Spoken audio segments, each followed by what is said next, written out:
അപ്പോൾ എല്ലാവർക്കും നമ്മുടെ പുതിയ ഒരു ക്ലാസ്സിലേക്ക് സ്വാഗതം. ഇന്ന് നമ്മുടെ NIOS ഫിസിക്സിന്റെ വർക്ക് എനർജി ആൻഡ് പവർ എന്ന് പറയുന്ന ചാപ്റ്ററിന്റെ പാർട്ട് 2 ആണ്. രണ്ടാമത്തെ പാർട്ടാണ്. ഫസ്റ്റ് പാർട്ട് നമ്മൾ ഓൾറെഡി ഒരു വീഡിയോ ചെയ്തിട്ടുണ്ട്. ഒന്നാമത്തെ പാർട്ട് നമ്മൾ കംപ്ലീറ്റ് ചെയ്തു. അതായത് വർക്ക് എന്ന് പറഞ്ഞ പാർട്ട് എന്ത് ചെയ്തു, നമ്മൾ ഓൾറെഡി കംപ്ലീറ്റ് ആക്കിയിട്ടുണ്ട്. ഇനി നമ്മൾ ഇന്ന് പിന്നെ പവറിന്റെ കാര്യമാണ് നോക്കുന്നത്. അതുപോലെ എനർജീന്റെ കാര്യം കൂടി നമുക്ക് ചെയ്യാം. ഓക്കെ, അപ്പോൾ ഇത്രയുമാണ് നമ്മൾ ഇന്ന് ചെയ്യുന്നത്. ഇത് രണ്ടാമത്തെ പാർട്ട് വീഡിയോ ആണ്. ഈ ചാപ്റ്ററിന്റെ ഒന്നാമത്തെ പാർട്ട് കണ്ടതിന് ശേഷം ഇത് കാണാൻ ശ്രമിക്കണം. അപ്പോൾ ഇതാ നമ്മൾ ഇന്ന് സ്റ്റാർട്ടിങ് നോക്കുന്നത് പവർ. അപ്പൊ എന്താണ് പവർ? പവർ എന്ന് പറഞ്ഞാൽ എന്താ? നമ്മൾ നോർമലി നമ്മൾ യൂസ് ചെയ്യുന്ന വാക്കല്ലേ പവർ. എനിക്ക് നല്ല പവർ ഉണ്ട്, ഞാൻ ഭയങ്കര പവർഫുൾ ആണ്, അല്ല എൻ്റെ മൈൻഡ് ഭയങ്കര പവർഫുൾ ആണ് എന്നൊക്കെ നമ്മൾ യൂസ് ചെയ്യാറുണ്ട്. പക്ഷെ ഫിസിക്സിൽ എന്താണ് പവർ? എന്താണ് പവറിന്റെ ഡെഫിനിഷൻ? എന്താണ് പവർ കണ്ടുപിടിക്കുന്നതിന് വേണ്ടിയിട്ടുള്ള ഇക്വേഷൻ? അതൊക്കെയാണ് നമ്മൾ ഇന്ന് നോക്കുന്നത്. നമുക്ക് നോക്കാം. ഒന്നാമത്തെ ഇവിടെ കൊടുത്തിട്ടുണ്ട്, the rate at which work is done is called power. എന്താണ് ദ റേറ്റ് അറ്റ് വിച്ച്? ഞാൻ പറഞ്ഞു, റേറ്റ് ഓഫ് ചേഞ്ച് അല്ലെ റേറ്റ് എന്നൊക്കെ പറയുന്നത് എന്താണ്? ഈ റേറ്റ് എന്ന് പറയുന്നത് എപ്പോഴും ടൈമുമായിട്ട് ബന്ധപ്പെട്ടതാണ്, സമയവുമായി ബന്ധപ്പെട്ടതാണ് റേറ്റ് എന്ന് പറയുന്നത്. റേറ്റ് ഓഫ് എന്നൊക്കെ പറയുന്നത്. അപ്പോൾ the rate at which the work is done is called power. അതുകൊണ്ടാണ് എന്ത്, നമ്മൾ ആദ്യം വർക്കിന്റെ കാര്യം പഠിച്ചു. വർക്ക് നമ്മൾ ഓൾറെഡി കഴിഞ്ഞു. അപ്പോൾ the rate at which the work is done is called power. അതായത് പിന്നെ സമയത്തിനനുസരിച്ച് വർക്ക് ചെയ്യുന്നു. ഇത്ര സമയത്തിനുള്ളിൽ ഒരു വർക്ക് ചെയ്തു, അതിനെയാണ് എന്ത് പറയുന്നത്? പവർ എന്ന് പറയുന്നത്. അപ്പോൾ വളരെ ചെറിയ സമയത്തിനുള്ളിലാണ് ഒരു വർക്ക് ചെയ്തതെങ്കിൽ കൂടുതൽ പവർ ഉണ്ട്. വളരെ കൂടിയ സമയത്തിലാണ് ഒരാൾ ഒരു വർക്ക് ചെയ്യുന്നതെങ്കിൽ അയാൾക്ക് കുറച്ച് പവറേ ഉള്ളൂ. ഫിസിക്സ് പരമായിട്ട് അയാൾക്ക് കുറച്ച് പവറേ ഉള്ളൂ. അപ്പൊ അതാ ഇവിടെ കൊടുത്തിട്ടുള്ള power is equal to work done divided by time taken. Power P is equal to work divided by time. അതാണ് പവറിന്റെ ഇക്വേഷൻ. പവറിന്റെ ഇക്വേഷൻ എന്താണ് ഒന്ന് ആലോചിച്ച് നോക്ക്. Power is equal to work divided by time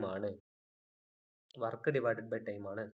ഇനി ഇതാ W എന്ന് പറയുന്നതാണ് വർക്കിന്റെ എന്ത് സിമ്പൽ. T എന്ന് പറയുന്നതാണ് ടൈമിന്റെ സിമ്പൽ. ഇനി പവറിന്റെ സിമ്പൽ ആണ് P.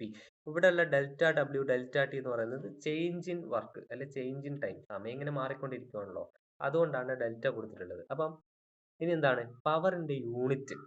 ഒന്നുകിൽ പവറിന്റെ യൂണിറ്റിനെ ജൂൾ പെർ സെക്കൻഡ് എന്ന് എഴുതാം. അത് അവിടെ കൊടുത്തിട്ടില്ല. ഒന്നിക്കൽ പവറിന്റെ യൂണിറ്റ് ജൂൾ പെർ സെക്കൻഡ് അല്ലെങ്കിൽ വാട്ട് ആണ് പവർ. ഇത്ര വാട്ട് ബൾബ് എന്നൊക്കെ നിങ്ങൾ കേട്ടിട്ടുണ്ടാവുമല്ലോ. ഇത്ര വാട്ടിന്റെ ഫാന്, 5 വാട്ടിന്റെ പിന്നെ എന്താ ബൾബ് എന്നൊക്കെ നിങ്ങൾ കേട്ടിട്ടുണ്ടാവും. ഈ വാട്ട് എന്ന് പറയുന്നത് ഒരു വസ്തുവിന്റെ പവറിനെ സൂചിപ്പിക്കുന്നു. വാട്ട് W എന്ന് സിംബലൈസ് ചെയ്തിട്ട് നമുക്ക് എഴുതാം. അതായത്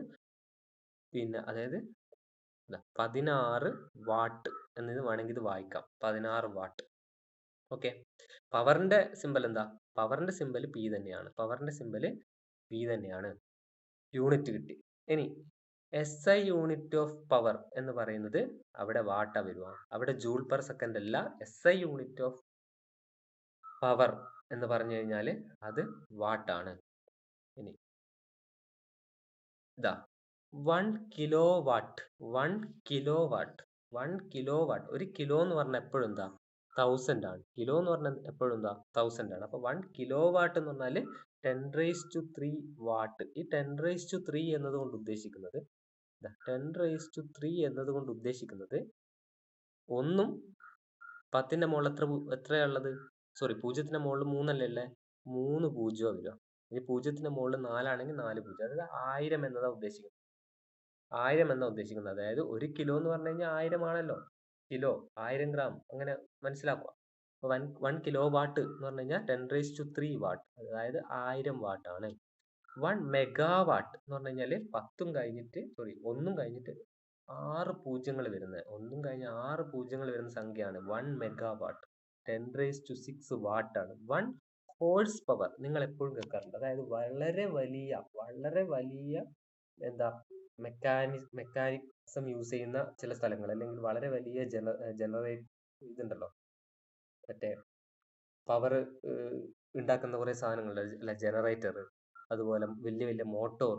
അപ്പൊ അതിനൊക്കെ ഹോഴ്സ് പവറിൽ നമ്മൾ പറയാം. അത് വെറും പവറിലല്ല നമ്മൾ പറയാ, ഹോഴ്സ് പവർ ആയിട്ടാണ് നമ്മൾ പറയാ. ഓക്കെ, അപ്പൊ 1 ഹോഴ്സ് പവർ മനസ്സിലാക്കുക. 1 ഹോഴ്സ് പവർ എന്ന് പറഞ്ഞു കഴിഞ്ഞാല് 746 വാട്ട് ആണ്. 1 horsepower is equal to 746 watt. 1 വേർഡിന് ചോദിക്കാൻ സാധ്യതയുണ്ട്.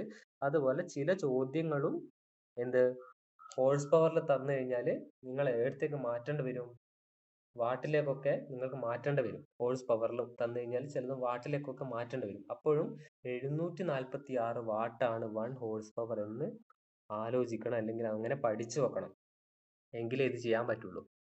അപ്പോൾ 1 horsepower is equal to 746 വാട്ടാണ്. 1 കിലോ വാട്ട് എന്ന് പറഞ്ഞു കഴിഞ്ഞാൽ 10⁻³ അല്ലെങ്കിൽ 1000 വാട്ടാണ്. 1 മെഗാവാട്ട് എന്ന് പറഞ്ഞു കഴിഞ്ഞാൽ 10⁶ വാട്ടാണ്. 10⁶. ഒന്നും കഴിഞ്ഞ് 6 പൂജ്യങ്ങൾ വരും. ഓക്കെ, ആ സെയിം സാധനത്തിന്റെ മലയാളം അവിടെ കൊടുത്തു എന്നേ ഉള്ളൂ.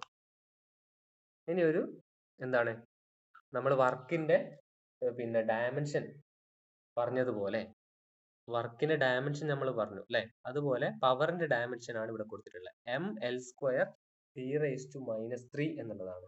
ml² T⁻³. ഇത് വേണമെന്നില്ല, ഇത് നിങ്ങൾ കണ്ടുപിടിക്കുക. ml² T⁻³ കണ്ടുപിടിക്കാനല്ല, പഠിച്ചു വെക്കുക.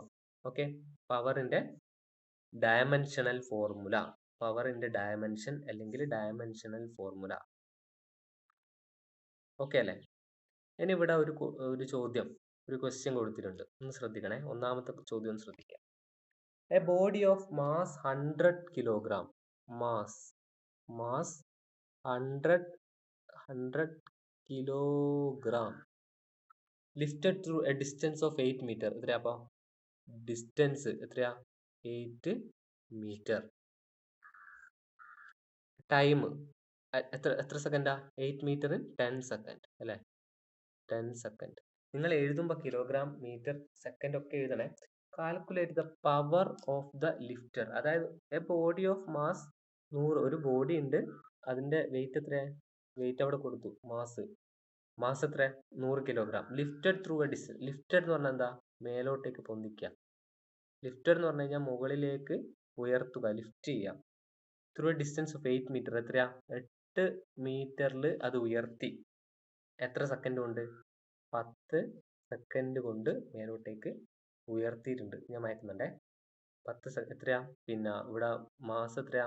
100 കിലോഗ്രാം ഉയർത്തി. ആ സാധനം ഇപ്പൊ ഇവിടെ എത്തി, ഈ ഒരു സ്ഥലത്തേക്ക് എത്തി. Power of the lift, power. ഇപ്പോൾ എന്ത് ചെയ്യണം? Power is equal to work divided by time അല്ലെ? Sorry, work divided by time.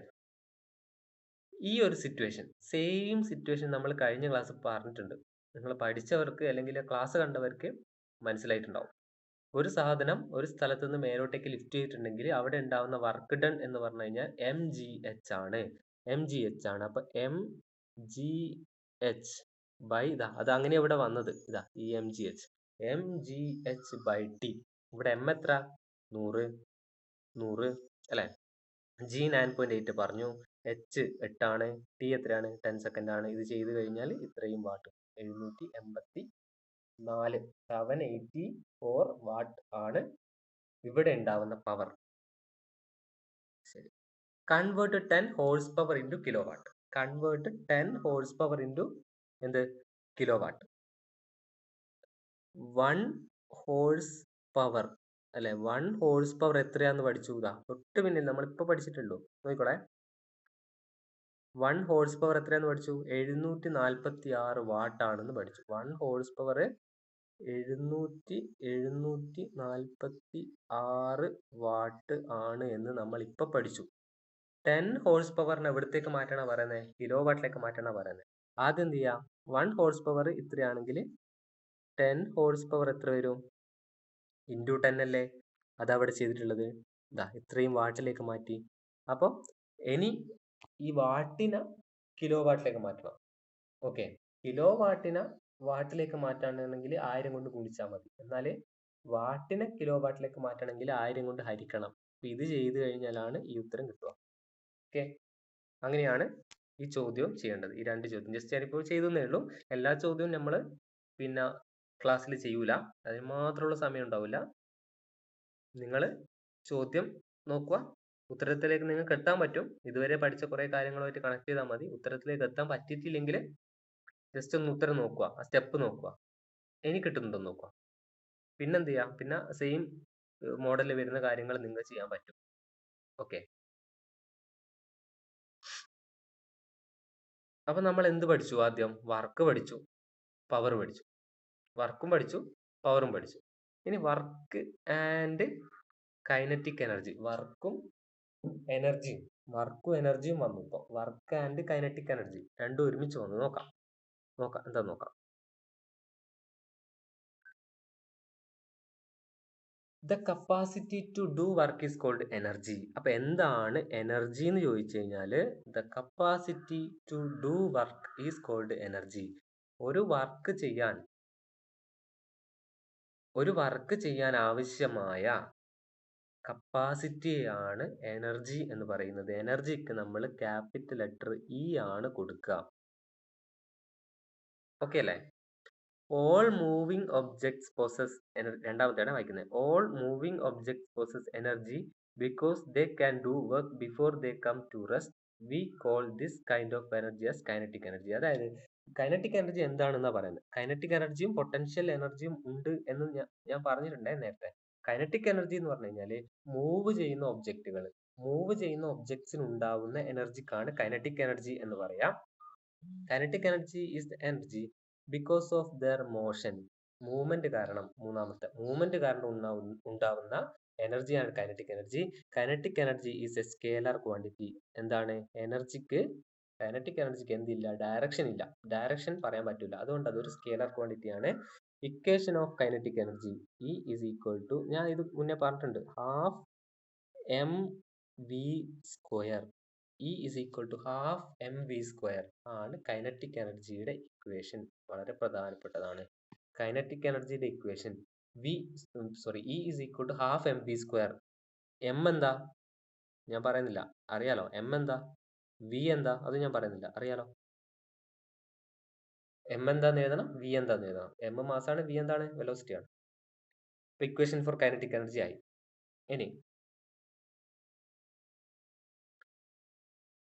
ഇനി ഒരു ചെറിയ പോയിന്റ് ആണ്, വർക്ക് എനർജി തിയറം. എന്താണ് വർക്ക് എനർജി തിയറം? ചോദിച്ചു കഴിഞ്ഞാൽ പറയാൻ പറ്റണം. Work energy theorem states that the work done by the resultant of all forces acting on a body is equal to changes in kinetic energy of the body. അതായത് work energy theorem എന്താന്ന് ചോദിച്ചു കഴിഞ്ഞാൽ, work energy theorem എന്ന് പറഞ്ഞു കഴിഞ്ഞാൽ the work done by the resultant of all forces acting on a body. അതായത് ഒരു വസ്തുവിലേക്ക് ഒരുപാട് ഫോഴ്സുകൾ ആക്ട് ചെയ്യുന്നുണ്ട്. 1, 2, 3, 4, 5 അങ്ങനെ പല ഫോഴ്സുകൾ ആക്ട് ചെയ്യുന്നുണ്ട്. On a body is equal to the change in kinetic energy of the body. അപ്പോൾ ഇവിടെ ഉണ്ടാവുന്ന വർക്ക് ഡൺ എന്ന് പറയുന്നത് ഇവിടെ ഉണ്ടാവുന്ന ചേഞ്ച് ഇൻ കൈനറ്റിക് എനർജിക്ക് ഈക്വൽ ആണ്. ഇതാണ് വർക്ക് എനർജി തിയറം. ജസ്റ്റ് പറഞ്ഞു എന്നേ ഉള്ളൂ, ചോദിച്ചു കഴിഞ്ഞാൽ നിങ്ങൾക്ക് എഴുതാൻ പറ്റണം. അതാണ് വർക്ക് എനർജി തിയറം. ജസ്റ്റ് അതിന്റെ മലയാളം അവിടെ കൊടുത്തു എന്നേ ഉള്ളൂ. പിന്നെ ഒരു എക്സാമ്പിൾ ജസ്റ്റ് ഒന്ന് നോക്കി വെച്ചോ. ഒരു എക്സാമ്പിൾ ഉണ്ട് ഇവിടെ, ഒന്ന് നോക്കി വെച്ചോ. A body of mass 10 kilogram. ഒരു ചോദ്യം കിട്ടിക്കഴിഞ്ഞാൽ നിങ്ങൾ ആദ്യം ചെയ്യേണ്ടത് ബോഡി ഓഫ് മാസ് 10. അപ്പൊ മാസ് ഒന്നും അല്ല, എം ഒന്നും, മാസ് 10 എന്ന് മാത്രം എഴുതിയാൽ പോരാ, കിലോഗ്രാം. അപ്പൊ body of mass 10 kilogram. Body of mass 10 kilogram moving with a speed of 4 metre per second. അപ്പോൾ സ്പീഡ്, വെലോസിറ്റി എത്രയാ? 4 അല്ലെ, 4 metre per second. Okay, metre per second. ഇനി a force of 30 newton. Force എത്ര? F അല്ലെ, force എത്ര? 30 newton. Force 30 newton is now applied on a on the body for 2 second. എത്ര T എത്ര 2 second. ഇനി ചോദ്യം നോക്കോ, what is the final speed of the body after 2 second? 2 സെക്കൻഡിന് ശേഷമുള്ള പിന്നെ ഫൈനൽ സ്പീഡ് എന്തായിരിക്കും? How much work has been done during the period? Work ചെയ്തത് എത്ര? കൈനറ്റിക് എനർജി ഇനീഷ്യൽ എത്ര, കൈനറ്റിക് എനർജി ഫൈനൽ എത്ര? അതായത് കൈനറ്റിക് എനർജി ഇനീഷ്യൽ കാണുമ്പോൾ initial velocity വെച്ച് കാണാം. ഹാഫ് എം വി സ്ക്വയർ അല്ലേ, അപ്പോൾ വിക്ക് പകരം യു കൊടുത്ത് കണ്ടാൽ മതി.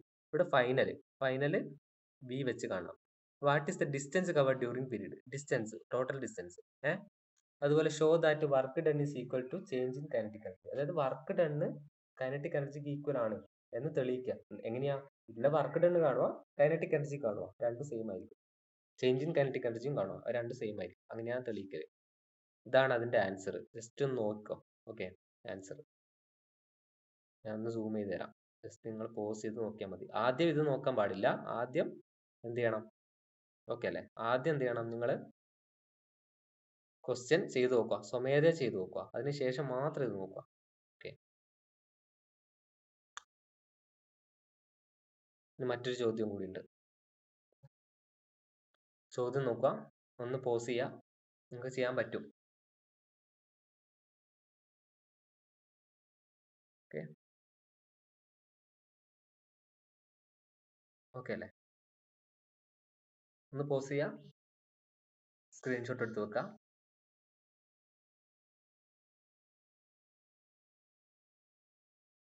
ഓക്കെ,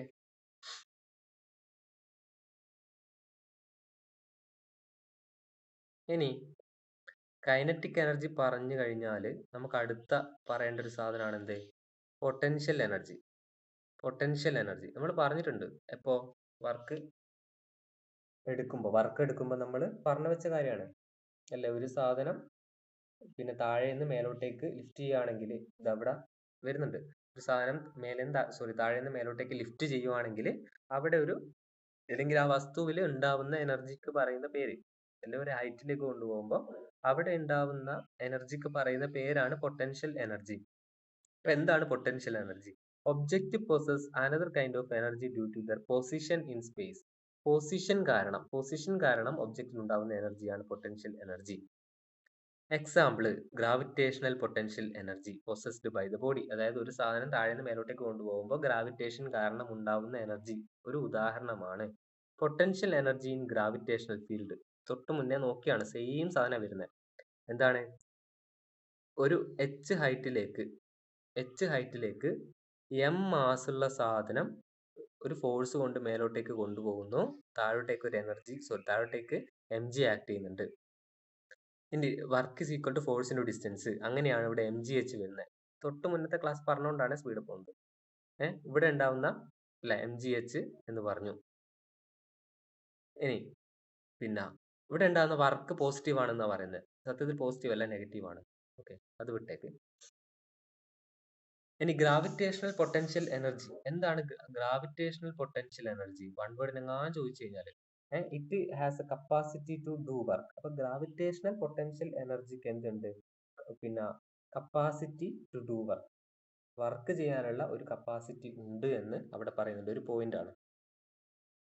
അതുപോലെ എക്സാമ്പിൾസ് കൊടുത്തിട്ടുണ്ട്, ചില എക്സാമ്പിൾ കൊടുത്തിട്ടുണ്ട്. ജസ്റ്റ് ഒന്ന് നോക്കി നോക്കുക.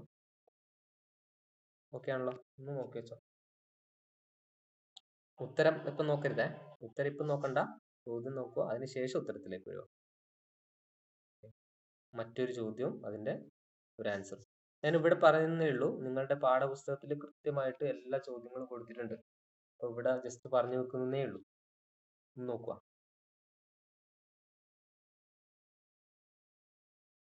ഇനി ഇതാ spring, potential energy of A spring. മുന്നേ പറഞ്ഞ തന്നെയാണ്, വീണ്ടും റിപ്പീറ്റേഷൻ ആണ്. എന്താണ്? Half K X square. ഓർമ്മയില്ലേ സ്പ്രിങ് വരച്ചിട്ടുള്ള കാര്യങ്ങൾ? ഹാഫ് കെ എക്സ് സ്ക്വയർ അവിടെ കിട്ടുന്നുണ്ട്. ഫോഴ്സ് കോൺസ്റ്റന്റ് കെ ആണ്. സെയിം സാധനമാണ്. ഇവിടെ ഇപ്പൊ ഇത് പറയുന്നില്ല, സെയിം സാധനം. ഇനി കൺസർവേഷൻ ഓഫ് എനർജി ചിലപ്പോൾ ചോദിക്കും കേട്ടോ. കൺസർവേഷൻ ഓഫ് എനർജി ഒന്ന് പ്രധാനപ്പെട്ട സാധനമാണ്. ഊർജ സംരക്ഷണ നിയമം അല്ലെങ്കിൽ കൺസർവേഷൻ ഓഫ് എനർജി. എന്താണ് കൺസർവേഷൻ ഓഫ് എനർജി? ഊർജ സംരക്ഷണ നിയമം. Law of conservation of energy States that the total energy of an isolated system remains constant. Isolated system എന്ന് പറഞ്ഞു കഴിഞ്ഞാൽ ഒരു പെട്ടി ആലോചിച്ചാൽ മതി നിങ്ങൾ. ഐസൊലേറ്റഡ് സിസ്റ്റം, അതായത് ഒരു ക്ലോസ് ചെയ്ത ഒരു ക്ലോസ് ആയിട്ടുള്ള പെട്ടി. എല്ലാ ഇതായി ഓൾ സറൗണ്ടിങ്സ് ആർ ക്ലോസ്. എല്ലാം എന്താണ് ക്ലോസ് ആണ്. അങ്ങനെ ഒരു പെട്ടി ഒരു ഐസൊലേറ്റഡ് സിസ്റ്റം ആയിട്ട് കണ്ടു കഴിഞ്ഞാൽ isolated system always remains constant. Sorry, isolated system അല്ല, the total energy of an isolated system always remains constant. അതായത് ഇതിനുള്ളിൽ ധാരാളം ബോളുകൾ ഉണ്ട് എന്ന് വിചാരിക്കുക. ധാരാളം ബോളുകൾ ഉള്ളിലുണ്ട്. അതിങ്ങനെ അങ്ങോട്ടും ഇങ്ങോട്ടും മൂവ് ചെയ്യാണ്, അങ്ങോട്ടും ഇങ്ങോട്ടും ഒക്കെ മൂവ് ചെയ്യാണ്. അപ്പൊ ഇതിന്റെ ഒക്കെ ടോട്ടൽ എനർജി എടുത്തു കഴിഞ്ഞാൽ എന്തായിരിക്കും? ഒരു സിംഗിൾ പീസിന്റെ എനർജി എടുത്താലല്ല അത് പിന്നെ കോൺസ്റ്റന്റ് ആയിട്ട് നിൽക്കുക. ഈ ഫുൾ ബോക്സിന്റെ ടോട്ടൽ എനർജി എടുത്തു കഴിഞ്ഞാൽ അതെപ്പോഴും എന്തായിരിക്കും? കോൺസ്റ്റന്റ് ആയിരിക്കും. അതാണ് ഊർജ സംരക്ഷണ നിയമം പറയുന്നത്. ഊർജ സംരക്ഷണ നിയമം അതാണ് പറഞ്ഞു വെക്കുന്നത്. ഓക്കെ അല്ലേ?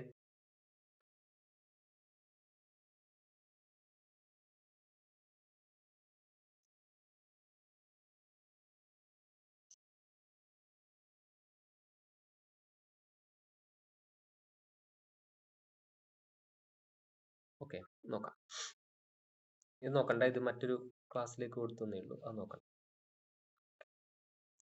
ഇനി കൺസർവേഷൻ ഓഫ് എനർജി, സെയിം ഇപ്പൊ പറഞ്ഞ തന്നെയാണ്. Law of conservation of energy തന്നെയാണ്, റിപ്പീറ്റ് ചെയ്യുന്നില്ല. The total energy of N isolated system remains constant. അവിടെ കൊടുക്കും. നോക്കാം. ഇനി അടുത്തത് conservation of mechanical energy during the free fall of A body. Free fall എന്ന് പറഞ്ഞാൽ എന്താ? ഫ്രീ ഫാൾ എന്ന് പറഞ്ഞു കഴിഞ്ഞാൽ ഒരു സാധനം മേലെ നിന്ന് താഴോട്ടേക്ക് ഒരാളുടെ സഹായം ഇല്ലാതെ, അതായത് പിന്നെ ഒരു എഞ്ചിനോ അല്ലെങ്കിൽ റോക്കറ്റ് അങ്ങനെയൊന്നുമില്ല, പാരച്യൂട്ടോ അങ്ങനെയൊന്നുമല്ല, ഒരു സാധനം മേലെ നിന്ന് താഴോട്ടേക്ക് ഇങ്ങനെ ഇടുന്നത്. ഈ സാധനം പെണ്ണിങ്ങനെ താഴോട്ടേക്ക് ഇടുന്നു അല്ലെ, ഫ്രീ ഫാളിങ്. അതിനെയാണ് ഫ്രീ ഫാൾ എന്ന് പറയുന്നത്. അപ്പൊ ആ ഫ്രീ ഫാളിന്റെ സമയത്ത് എങ്ങനെയാണ് എനർജി കൺസേർവ്ഡ് ആവുന്നത്? ഫ്രീ ഫാളിന്റെ സമയത്ത് മേലെ ഉണ്ടാവുമ്പോൾ ഈ പെണ്ണ് മേലെ ഉണ്ടാവുമ്പോൾ ഇതിന് എന്തുണ്ട്? ഒരു പൊട്ടൻഷ്യൽ എനർജി ഉണ്ട്. ഈ സാധനം താഴെ വീണു. ഈ താഴെ വീഴുമ്പോൾ ഈ പോകുന്ന ദിശയിൽ എന്തുണ്ട്?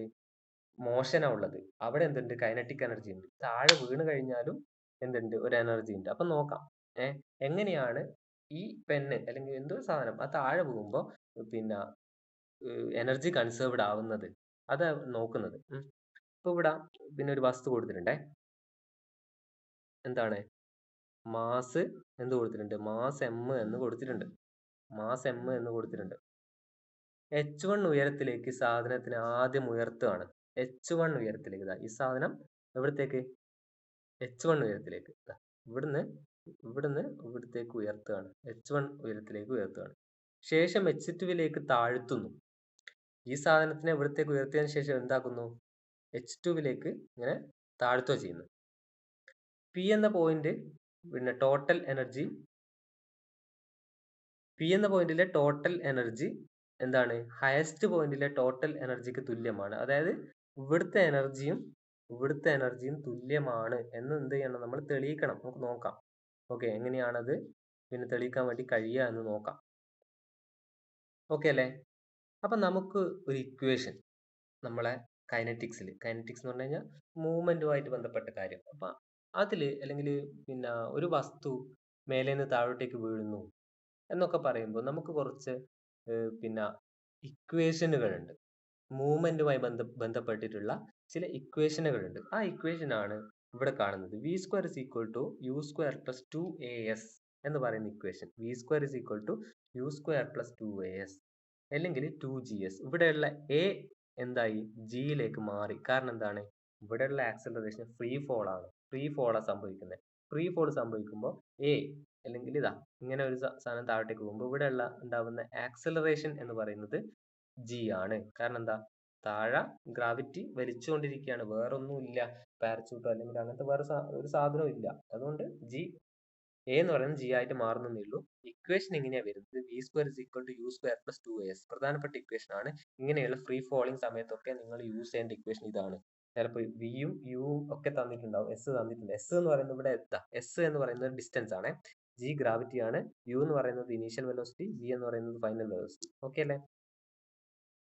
അപ്പൊ ഇവിടെ നമുക്ക് ഇങ്ങനെ ഒരു ഇക്വേഷൻ ഉണ്ട്.